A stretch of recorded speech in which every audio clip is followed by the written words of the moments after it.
Bom dia a todos e a todas. Inicialmente gostaria de agradecer o convite feito à Agência Nacional de Águas e dar os parabéns para os organizadores do evento, do tema. Gostaria de cumprimentar a senhora mediadora, a Andréia, e o palestrante, o Ministério Público, o Dr. Rodrigo, que sempre traz muitas elucidações para a gente. Eu acho que todo o avanço que nós tivemos até hoje, nós devemos muito ao Ministério Público. Eu, pessoalmente, sou muito agradecida.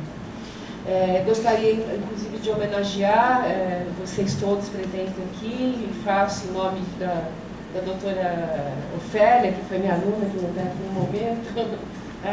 E como professora, eu não consigo ficar sentada, então eu vou lá embaixo falar um pouquinho. Tá? Sabrina, né? Sabrina? Próximo, por favor. Bom, o que eu vou estar falando para vocês aqui, né? O tema que foi nos dado foi gestão do direito das águas, crise hídrica e gestão dos recursos ecológicos. Então, no primeiro tema da gestão do direito das águas, eu vou estar enfatizando o que está envolvido na gestão, quais os temas que estão envolvidos na gestão das águas, e falar bastante a respeito dessa dicotomia existente entre água como recurso hídrico e água como recurso ambiental. Fiz uma homenagem a vocês, gente, é ela que é a Na parte de crise hídrica, eu vou mostrar um pouco do que está sendo feito, que o doutor Rodrigo já adiantou algumas coisas, do que está sendo feito, que a crise hídrica, para nós, da Agência Nacional de Águas, não está somente aqui, que é uma coisa muito grave que está acontecendo, mas nós temos questões de enchente no norte, temos questões de seca no semiárido. Então, a crise hídrica em nível nacional, nós somos um país continental muito grande para a gente administrar. E na parte da gestão de risco, vou mostrar um pouquinho o que é uma gestão de risco, né? Sempre tudo isso sobre o escopo do licenciamento ambiental e dos princípios e normas jurídicas do direito ambiental. Então, isso tudo tem como embasamento esses dois temas, licenciamento ambiental e direito ambiental. Próximo, por favor. Bom, o que é uma gestão, né? A gestão é administrar, no caso, nós estamos administrando um dos bens mais preciosos para nós como seres humanos, né? Na parte de direito, no gerenciamento de recursos das águas, não entrei ainda na parte de recursos hídricos, eu vou ter que estar pensando sobre quem é competente para fazer o quê, de quem é essa água, né? Quem é responsável sobre isso, quais são os mecanismos, os instrumentos que eu vou poder ter controle, a prevenção e a repressão, inclusive, né? E quem são os atores que estão envolvidos nessa condução dessa gestão, né? Importante a gente enfatizar aqui que nós vivemos um momento especial, onde até então nós tivemos modelos de gestão da água, né? E hoje nós estamos dentro do modelo que a gente chama sistêmico, né? Onde a gente traz todos os atores sociais para juntos conduzirem aonde a gente quer chegar. Lembrando que nós tivemos até então um modelo burocrático, né?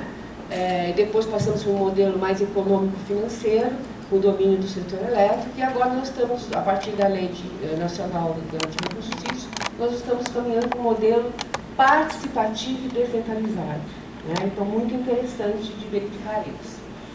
Bom, a abordagem sempre das águas, eu falo que tem dois caminhos, né, que se falam, que é a abordagem ecológica, que é o Oikos Logos, é o estudo da casa, ou seja, a abordagem científica dos vários diversos caminhos do saber, né? A parte física, química, que hoje nós estamos em outro patamar do conhecimento científico, e a abordagem econômica, não no sentido financeiro, mas no seu sentido etimológico, que é Oikos Logos, ou seja, a organização da casa. Então, como nós estamos organizando essa casa, né? A partir da ecologia do Oikos Logos, do estudo dessa casa, né? Como que a gente organiza? A gente organiza, nós estamos diante de um sistema capitalista, diante de um sistema comunista, nós temos a possibilidade de participação pública, como que é o sistema democrático? Isso acontece no escopo de cada sistema jurídico de cada país, eu não vou falar sobre isso, sobre essa questão internacional, mas que a gente pensando, por exemplo, na questão de bacia hidrográfica, é um problema bem grande, bacia hidrográfica frente à soberania nacional, né? Como que nós vamos implementar essa gestão sistêmica dentro do contexto internacional?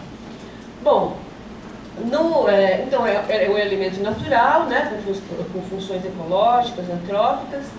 No rebatimento na área do direito, então nós vamos ter rebatimento de diversos normativos que tratam da água, tanto nacionais como internacionais, lembrando, né, quem é aqui da área do direito, que as fontes de direito são, além da lei, são os costumes, a doutrina, né, a jurisprudência, e isso é muito importante, lembrando também, no sistema brasileiro, nós temos uma hierarquia normativa, onde está a Constituição, a norma mais importante. Ou seja, todas as normas inferiores devem obedecer à Constituição, que para nós, vocês são muito jovens, mas para mim, na minha época de direito, a gente estudava só direito civil e direito penal.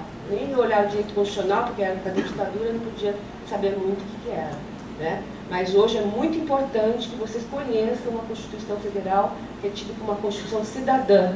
É muito importante, porque ela nos traz de novidade em termos de sistema democrático. O próximo, por favor. Bom, então, a tutela jurídica da água, né? Como que se faz? A gente vê, por exemplo, que existem vários normativos que tratam da água. A saúde, né? A qualidade da água para a gente beber, o saneamento. Então, essas legislações, seguindo um sistema cartesiano, científico, elas não se falam, né? E sobre a regência de diversos outros organismos. Então, elas não se conversam. Então, o primeiro problema que nós temos é o problema de transversalidade desse sistema, das normas e dos organismos se conversarem. Num ponto de vista ambiental, né, me parece, quando a gente fala o que é meio ambiente, né, um conjunto de interações de ordem física, química e biológica que abriga e rege a vida em todas as suas formas, isso é um conceito de 1981, a partir da Constituição Federal, nós temos mais dois patamares, que é o equilíbrio ecológico, essa é a qualidade de vida, para as presentes e futuras gerações. Então, mas nós não temos, por exemplo, um conceito do que é um recurso hídrico. Então, as águas subterrâneas, águas superficiais, pela Política Nacional do Meio Ambiente, são consideradas recursos ambientais. Então, ao meu sentir, elas estão sob a égide de todas as determinações, princípios e leis do direito ambiental.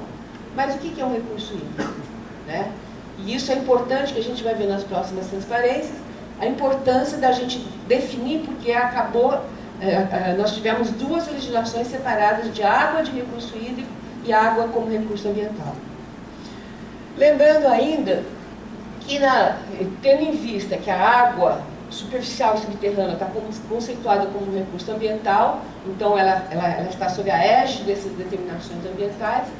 Para o direito ambiental, meio ambiente não é somente peixe, esse meio ambiente físico, diz respeito a tudo. A palavra ambiente, né? Ambi mais ir em volta de alguma coisa, né? Então, ir em volta, se a gente for antropocêntrico, do ser humano, né? Se formos biocêntricos, ir em volta do todo. Então, o Brasil, na Constituição, fala sobre o princípio da dignidade humana, então me parece que nós somos antropocêntricos, né? E aí envolve meio ambiente cultural, meio ambiente do trabalho, meio ambiente artificial, que são as cidades. Então, quando eu falo, por exemplo, a expressão socioambiental, é redundante, porque na verdade é ambiental, que já é social, que é físico, tudo envolvido, né? Então, a primeira reflexão que nós temos que ver, essa água, ela tem esse componente. Então, por exemplo, se eu tenho uma cachoeira que diz respeito, eu vou construir uma hidrelétrica, tem uma cachoeira ajudante, onde tem importância para determinado tipo de comunidade, isso seria um meio ambiente cultural, né? E teria que ser levado a cabo pelos órgãos e entidades que estão responsáveis em decisões a respeito daquele empreendimento. E aí, então, a gente fica, a grande pergunta, o que é um recurso hídrico? Eu tenho para mim, então, que essa divisão, o que ela pautou? A água como recurso ambiental estaria mais ligada à preservação e à conservação. E a água como recurso hídrico ela estaria ligada aos usos de descarte, ao uso antrópico da água. Tá? O próximo, por favor. E aqui eu começo a botar alguns quadrinhos para vocês verem essas diferenças, né? Por exemplo, na questão do domínio da água. De quem é a água? Né? Isso é muito importante para a gente determinar a natureza jurídica, que a gente chama, o pertencimento daquele bem, né? Então, do ponto de vista do direito ambiental, a água, na lei de meio ambiente, ela é um bem de uso comum do povo e de titularidade difusa. Nós escutamos agora há pouco, no outro módulo, o desembargador falando que a água, que os bens ambientais são bens públicos. Na verdade, isso foi modificado. Os bens ambientais são bens de natureza difusa, coletiva, meta-individual, de terceira geração. E aí, quando eu coloco qual é o domínio das águas na questão de gestão de recursos hídricos, que é outra lei, está escrito lá que o domínio é da União ou dos Estados, sendo um bem público, uma água dizendo que é um bem público. Então, nós já temos aqui o que é. Porque se eu falo se a água é um bem público, eu estou desdizendo essa noção do bem ambiental água como um bem difuso e de titularidade de todos. Todos têm direito ao meio ambiente. Isso dá outra determinação na condução de decisão e organização de determinado bem. E principalmente a participação pública. Na questão da competência, o que é competência? Ou seja, cada ente, nós vivemos no sistema jurídico brasileiro, nós somos um ente federado, o Brasil é uma república federativa, onde cada um dos entes federados tem autonomia administrativa, e a gente precisou pautar quais são as funções de cada um, do ponto de vista vertical, né? A União, o Distrito Federal, os estados e os municípios. Então a gente tem lá a competência administrativa. O que é a competência administrativa? São as funções administrativas, quem pode fiscalizar, quem pode dar outorga, quem pode fazer o zoneamento. Então, nesse ponto, também é diferenciado. A gente vê lá que na gestão ambiental, a competência é comum. Ou seja, todos os entes federados podem licenciar, todos os entes federados podem fazer zoneamento ambiental. Só que, lá na parte da gestão de recursos hídricos, a Constituição fala outra coisa. Ela fala, olha, para determinar o Sistema Nacional de Gerenciamento e critérios de outorga, a competência é exclusiva da União, ou seja, não pode delegar. Então, eu queria que vocês refletissem sobre essas diferenças que vão trazer muitas dificuldades, inclusive quando o Dr. Rodrigo levanta essa questão da necessidade de trazer as pautas ecológicas para a questão da administração dos recursos hídricos, essas dificuldades que eu chamo de uma engenharia jurídica, de como conciliar isso tudo, dentro de um escopo geopolítico, sendo que a gente está trabalhando com bacia hidrográfica, né? E a competência formal é a competência para legislar. Nesse caso, por exemplo, na área ambiental, nós temos a competência da União e dos Estados, sempre que o município só pode legislar em interesse local. E na questão da gestão de recursos hídricos, isso tudo está na Constituição.